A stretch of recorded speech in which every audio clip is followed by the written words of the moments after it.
Hi, hi, hi. Hey, everybody. Good evening, good evening, good evening.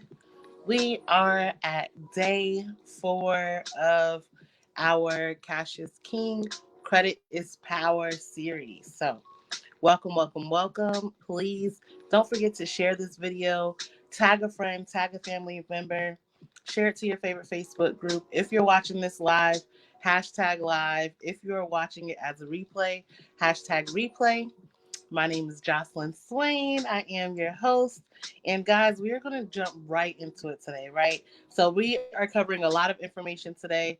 Today's topic is how to choose and use credit cards. So, how many of you, you hear that, now that I'm telling you, you hear that credit cards are a good thing to build your credit score.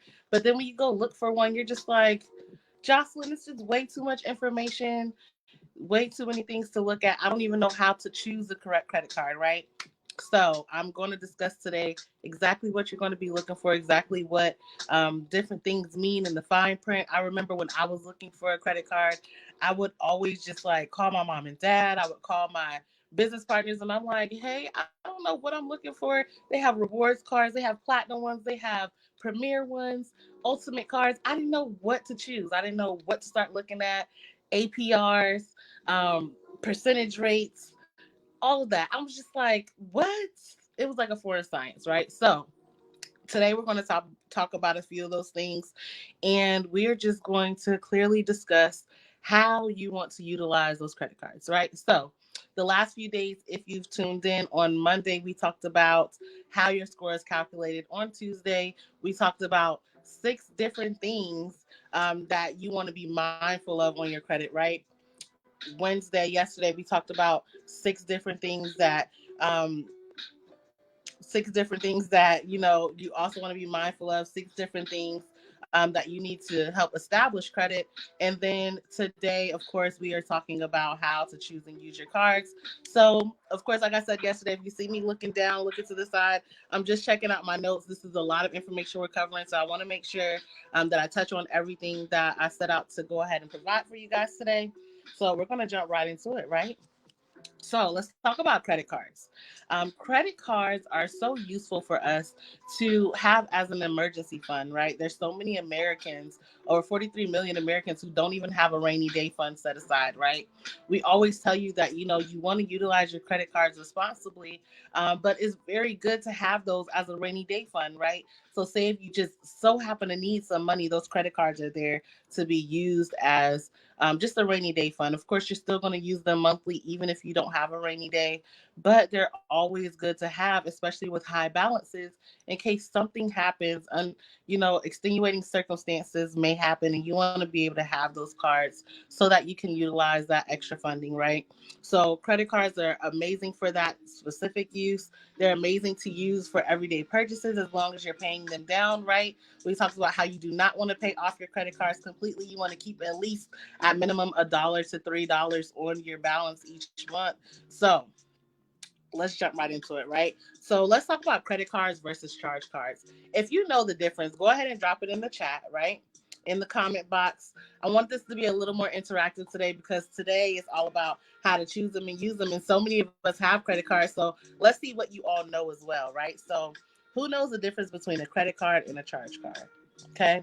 So credit cards, you able to charge items and you're going to receive a bill, right?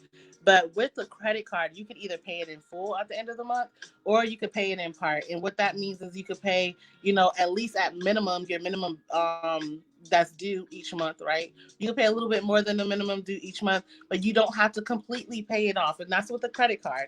So your remaining balance, if you don't completely pay it in full, is going to carry over into that next month. And when it does, of course, you are going to be charged interest for that balance that is carried over. But then with a charge card, it's pretty similar. You're going to not be able to carry your balance over to the next month. So, like with the credit card, you can carry over your balance and be charged interest. With a charge card, you have to pay it in full at the end of the month. So, it's a convenient plastic card because you may need a plastic card to use, but without debt and interest. So, you're not accumulating debt each month and you are not paying interest each month because your balance is not carrying over. So, an example of a charge card versus a credit card will be like an Amex card. American Express is that way where you have to pay off that balance at the end of the month. So keep that in mind if you're looking at an American Express card, right? So let's talk about gold, platinum, and premier cards. These are different types of cards that you can use. And of course, gold and platinum are the two higher end cards. Those are for people with good to excellent credit, right? And then we have premier and like charge cards, which are cards that you can use just, for an everyday consumer who may not have excellent credit. If you're looking to build your credit, it's a regular unsecured card that you can use, okay? So let's get into the fine print, guys. So many of us are getting credit cards and we may not be looking at the fine print, but we definitely want to keep in mind different things that are in the fine print that can really affect our pockets, right? So the first thing is going to be an APR, or annual percentage rate. So the annual percentage rate is the cost of credit as a yearly interest rate. So each year you're charged a certain amount of interest for all the credit that you're using over the year. That's what that annual percentage rate is. So it must be disclosed to you before your account can be activated. You have to know what that APR is, right? And it has to be disclosed on each of your account statements. So if you ever look at your account statement on your credit card and you don't see that APR, definitely let someone know. That must be disclosed on your account statements each month, right? And then it must also disclose the periodic rate. So your card issuer has to tell you how much you are being charged each month for that carryover balance. So, like I told you before, with a credit card, you are charged for the remaining balance that carries over from month to month. So, you must know that as well before your account can be activated. Before you start using your card issuer must let you know what that periodic rate is. And then let's talk about variable rates. So on some credit cards, you actually can have a variable annual percentage rate or a variable periodic rate, right?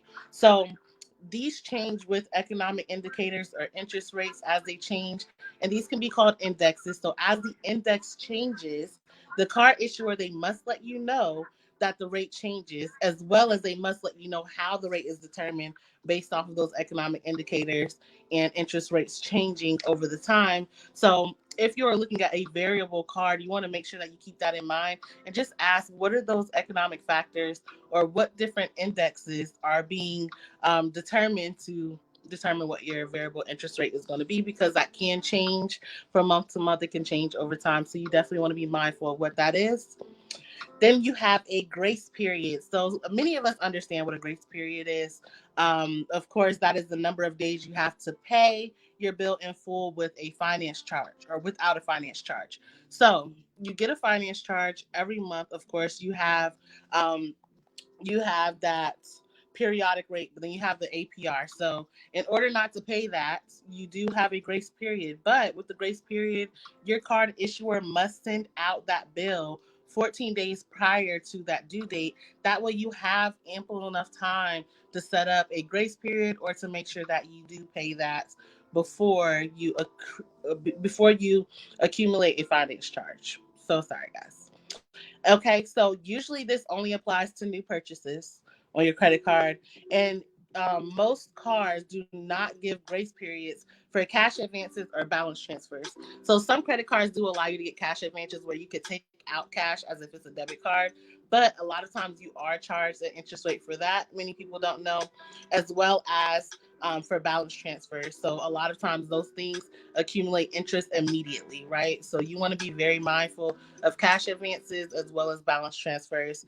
And then if grace is offered, like I said before, your bill must be mailed out at least 14 days prior to the due dates. So then we have annual fees. So there are different fees that your credit card can charge you annually. So most charge an annual membership and participation fee. I've seen some of those range from $100, sometimes $50, just depending on the company and the card issuer that you go with. Some of them do have annual fees, some do not. So definitely keep in mind that when you're looking at different credit cards. You also have transaction fees, so cash advance fees. You have late payment fees. You have exceed the limit fees. So if you exceed your credit limit, you're definitely going to be charged the fee. And then monthly usage charge. So some of them charge you monthly to use those credit cards, whether you use it or do not use it. And sometimes those annual fees can be broken down monthly as well. So definitely keep that in mind. These are all going to be detailed in the fine print when you're looking and searching for different credit cards. So then you have something that a lot of people do not actually pay attention to. You want to make sure that that credit card company has a 24-hour toll-free customer service number. So that way, in case of an emergency, in case of anything, you actually can contact your credit card company at any time. I know personally with my credit card company, USAA, they do have 24-hour support, but with the credit card department, they're not open 24/7, but definitely they are a very good company to go with. Love my credit card. Honestly, I have a great interest rate. So definitely you want to make sure that you keep in mind, customer service, because a lot of us don't think about that until it's too late. So definitely look into that when you are looking at the fine print and applying for different credit cards.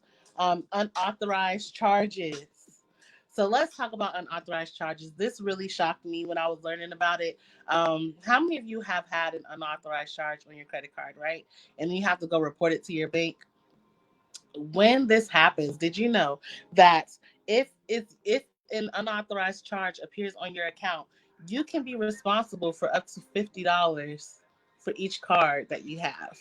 So you definitely want to be mindful of those unauthorized charges. If you lose your card, you want to report a lost or stolen card immediately. Go ahead and lock that card so that no one can use it. Another great tip is that you want to follow up with a letter including your account number, the date that the card went missing, that you recognize that it was missing, as well as the date that you reported the card missing.